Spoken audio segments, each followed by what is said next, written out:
Okay, so Lion the Witch and the Wardrobe Blu Ray Review Part 2. The Beaver's Hut was just awe-inspiring. It really did make me choke up. I'm a guy, and I'm not afraid to admit in the least that seeing this in HD and seeing the detail that went into the Beaver's Hut made me choke up a little bit. Because it's one of the most iconic moments in the book, and I felt like I was seeing it on film for the first time. I mean, think about the importance of the Beaver's Hut. It's just not friends that the Pevensies gain in Narnia. Mr. Beaver is the one that tells the kids the prophecy.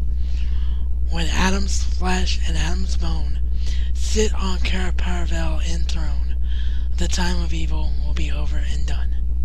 So that scene has to have great importance, and Blu-ray made it feel like it did.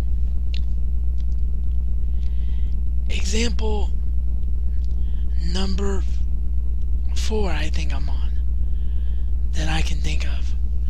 I mean, I could literally talk about the entire movie, but I'm going to try to limit this to 2 videos for now.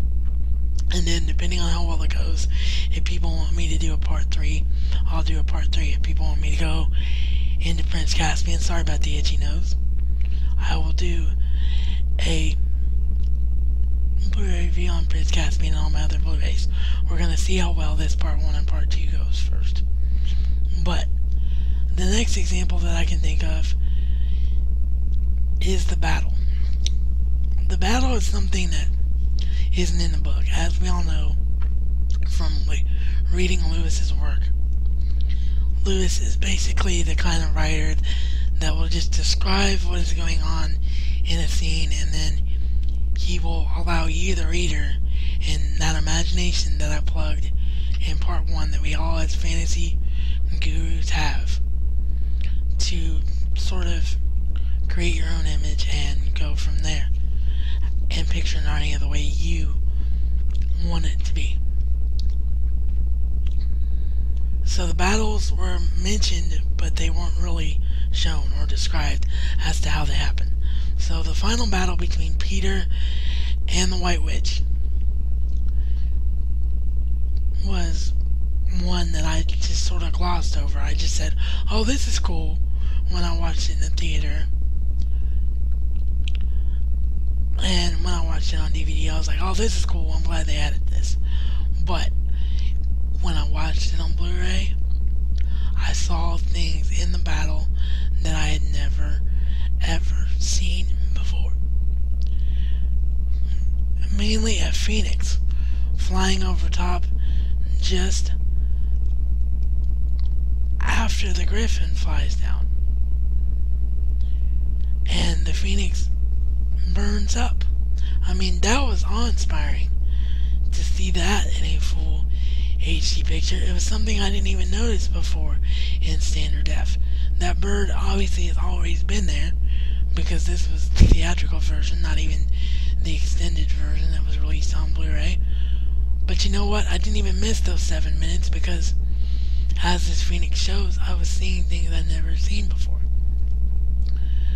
I'll give you one more example, and then I'm gonna switch my focus over to the battle for Narnia and DVD game, or a Blu-ray game, but actually it's in standard def, or it seems to be. But actually the reason that I called it a DVD game is because that's what most of the general public would know it as. And to me, that is the sole reason to put in disc 2. But I'll get into that in a minute. The last example that I'm going to give you that really will accentuate what the Lion, the Witch, and Wardrobe in high definition does for you. Again, I could go on, and we might come back to this if it becomes popular and people make me realize that I have more to say. But it's the White Witch herself. The White Witch, as we all know from being Narnia nuts, has been voted the scariest literary character of all time. She gives you shivers all up and down her spine when you read about her, even as an adult. Like I was when I read Narnia for the first time. I was a little bit behind in reading the books because my mom actually didn't know that there was more than one book. She'd only read Lion, the Witch, and the Wardrobe. So I actually read Lion, the Witch, and the Wardrobe for the first time after I had seen the movie, and then just recently, like I had mentioned in a previous blog, got the entire series. So I did not get to read Lion, the Witch, and the Wardrobe until I was an adult. I don't know what my reactions would have been like as a kid, but even as an adult, I was a little scared and a little taken back by this woman, Jadis the White Witch. And Blu-ray brings out her performance as an actor, and it shows off her costume.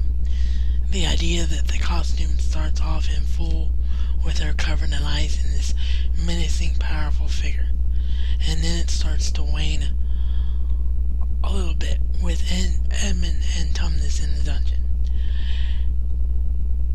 And then by the time that you see her at the end in the final battle with Aslan, Peter, and the Peventies, she is in a completely gray dress that has no ice on it at all. We heard about the conscience decision on the bonus features and the commentary that the filmmakers took in making her dress, the White Witch's dress, seem like it evolved with her power. And as her power diminished, the outfit would diminish. But this was really the first time that I had seen that brought to life, and that made me really appreciate just how strong Aslan and the hope that the Peventies gave to Narnia is. So, as you can hear and see from this part 1 and part 2 alone, without even getting into a possible part 3 and 4, or 5 or 6, or however many there might end up being, depending on popularity, as you can see and hear, the film alone is worth the purchase of a Blu-ray disc. The film is what I would sell the Blu-ray on. And the reason for that is that you get to this too, and while it has everything that was included on the 2-disc DVD edition of The Lion, the Witch, and the Wardrobe, they're all in standard def. So really, to me, the only bonus feature that's worth even discussing is the Battle for Narnia DVD / Blu-ray game that is included exclusively on the Blu-ray for Lion, the Witch, and the Wardrobe. This game is pretty cool. I normally don't like DVD games. I don't think they're nearly as good as video games, but this one is actually fun to play. A little bit hard and a little bit time consuming. It's much like an old time strategy game like Dragon Warriors or Zelda. So it's time consuming. If you don't have a lot of patience for it, you might get annoyed with it at first. But if you actually give yourself a couple hours to sit down and play this game, it actually gets more and more difficult and becomes really, really fun to play. So I would highly recommend playing the game if you're able to get the Blu-ray. Bottom line is, I don't know if Disney did this because it's an older film. That would be my guess, that with older films, when they upgraded in Blu-ray, they just didn't take the time to upgrade both the movie and the bonus features, because I found out that Batman Begins, which is not even a Walt Disney picture, but it is an older Blu-ray, also has standard definition bonus features. So, bottom line here is, if you have HD, it becomes a decision on your own part, man or woman. Is the film itself worth enough to buy another edition? If it's not, then you're not going to want to buy this Blu-ray. But if you're asking me, my humble opinion is this Blu-ray is an absolute must-own, as is Prince Caspian.